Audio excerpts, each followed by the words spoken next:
This video will have visual spoilers for Vampire Survivors. I can't stop playing Vampire Survivors, and it's becoming a bit of a problem. I have a lot of things I need to be wrapping up for end of year for GOTYs, and a lot of footage that I need to compile together, and a lot of lists that I need to finish working out. But I just find myself coming back to Vampire Survivors over and over again. Vampire Survivors starts out small. You don't have that many characters, you don't have a lot of things you can do, and you're pushing just to be able to get to 5 minutes in the round or 10 minutes in the round. But before long, you start to snowball. You get more gold that allows you to unlock more characters. Leveling them up allows you to unlock more weapons, and those weapons become available for every character to use.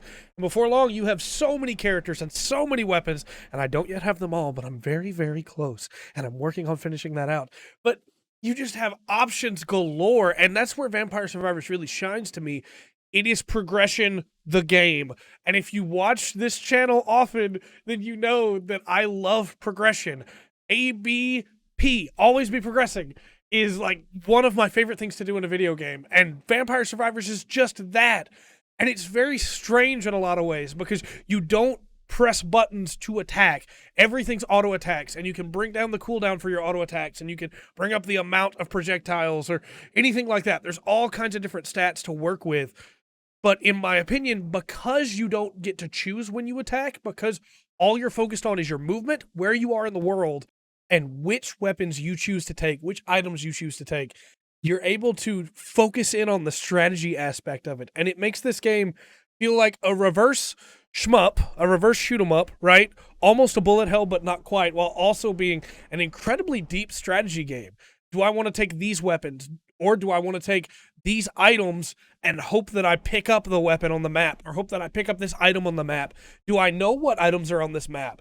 Why don't I? So that I can get it all sorted out in my head. Do I want to take this weapon that doesn't evolve, but even though it doesn't evolve, its effects are really good? Or do I want to take this weapon that maybe isn't really worth it until it evolves, but once it evolves, becomes really handy? Do I want to take cursed items that will make the enemy stronger, but balance out by having a Randomazzo card that allows me to, hey, now I have way more damage because of curse levels? There's so many layers to this, and that's not even getting into like late game stuff, like a late game pickup that makes your character just definitively better than they were before. There's so much in this game, and I'm going to get into the spoilers of, hey, these characters, these levels, things like that, but I really, really love the sheer depth of strategy that comes with this game of, hey, I have this item that I really like. I have this build that I really like, but how can I tweak it to work better on this level? Or how can I use this character that has this passive to tweak that build even better? Or, hey, maybe I don't like this weapon, but when used with this character and with this item, suddenly I have a build that will take me all the way to the 30-minute mark, no problem. And before we move on, we need to talk about passives. Your first 4 characters have pretty basic passives, all things considered, but are absolutely still usable in-game. You have, hey, this character gets extra might as they level up to a cap. Hey, this character gets extra experience as they level up to a cap. Or my personal favorite, the 4th character that you get at the very beginning, Gennaro Belpasse, that gives you an extra projectile permanently. And I used Gennaro Belpasse all the way through the game. I used him to beat the final boss. I really, really like him. He's just completely overshadowed by later characters, unfortunately, so I haven't really used him since, other than record footage for this video, which I find really funny because, again, I used him as a crutch the entire first playthrough, but now there are other characters that, yeah, this character gets an extra projectile every 20 levels, and there is no cap on levels, so depending on how well you're doing, you can just have a bunch of projectiles, and it feels great. The loop that this game has of, I have this secret, I have this riddle to figure out this secret. Okay, I'm going to follow this riddle, I'm going to go do this thing. Okay, I've done this thing, I've unlocked a new character. That's awesome. Let me use this new character, unlock their weapon, because by unlocking their weapon, now everybody can use it. Okay, now I have another tool set. Now I have another tool in my tool set. I have another option for all of my runs. Hey, I unlocked this new mode. Well, now I have a new option for all of my runs because of this mode. Hey, I unlocked this new thing. What's next to unlock? And even after I've unlocked everything, I'll still want to push for more times. I want to push, there's an endless mode, and I want to push for how far can I get? I really want to try and push for how far I can get right now, but I need to be unlocking stuff. But I want to push for how far can I get? And this game really incentivizes just when I have a minute and I need to chill, I'll play Vampire Survivors.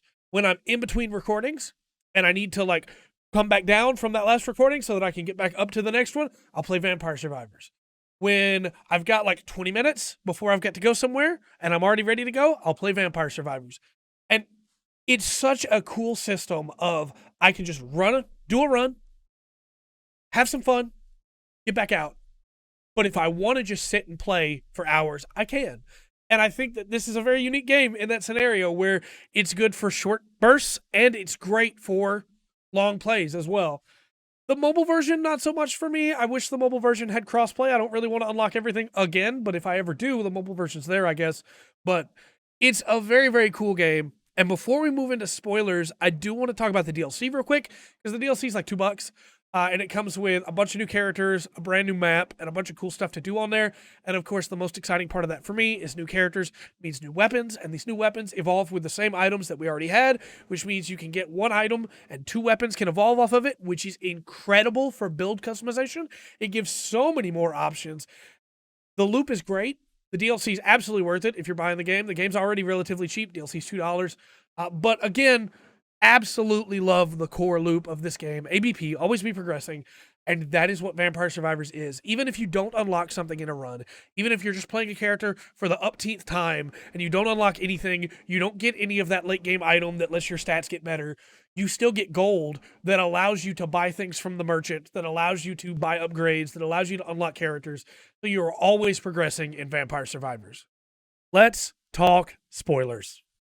When it comes to characters, the later game characters are really, really cool. Queen Sigma has so many bonuses, but you also have people like the Red Death that have incredible bonuses, Gainsboroughs.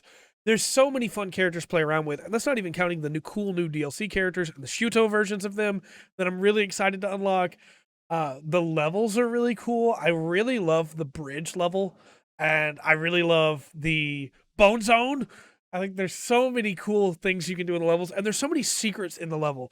But finding the yellow sign and going from there into the Capello Magna, and then going from there into Eudaimonia, finding the final boss, which is just Voltron Reapers.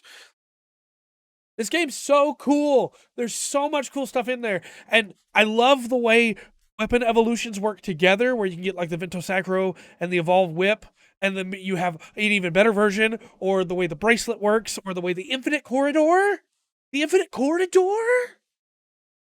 This game just wears its Castlevania sleeves, or wears its Castlevania inspirations on its sleeves. It's also wearing Castlevania sleeves, and it's wonderful. I absolutely love it. The way that it just goes, hey, yeah, we're inspired by Castlevania. Here's Bayonetta. We don't care. We're having fun. It's so good. I love this game, man. I just can't stop playing it. And I know that eventually I'm going to hit a point where I've unlocked everything and I've got a really good time on endless mode, and I'm probably going to set it back down again. But they're working on more DLC. So there's going to be even more to play. And it's a really hard game to make videos on, because what do I talk about other than that it's ridiculously fun? What do I say other than that the systems are really cool? I've already talked about all that. I'm in spoilers right now, and there's not really much to spoil other than that I really like the way the Golden Egg system works, I guess. The way that the Randomazo cards completely change things around, which you unlock going through the unlock list, solving the riddles, unlocking characters. It's all so much fun, and I don't yet have enough gold to buy Missing No, but I cannot wait until I do, because I feel like he's got a really good passive. I don't know that yet, but I feel like it. This game's absolutely worth playing. If you've watched through all of this, including this spoiler section, which again was really just, I wanted to talk about the final boss, and I didn't want to spoil that for people. This game's great. You should play it, 100%. The reveal where after you get the yellow sign, the main menu's upside down, blew my mind. That was so cool. Play Vampire Survivors, please. It's super cheap. You can get it on Game Pass. The DLC's super cheap. Please give it a shot. I know it's weird. I know it looks weird, but it's so much fun, and there's so much heart that's been put into this game, and I just can't put it down. Let me know your thoughts on Vampire Survivors. What's your favorite weapon? What's your favorite character? What's your favorite stage? In the comment section down below. And until next time, I've been Trey. This has been The Full Spectrum. Remember to always enjoy the full spectrum. The Vampire Survivors. I didn't even talk about the music. The music is so good in this game. The Vampire Survivors has to offer.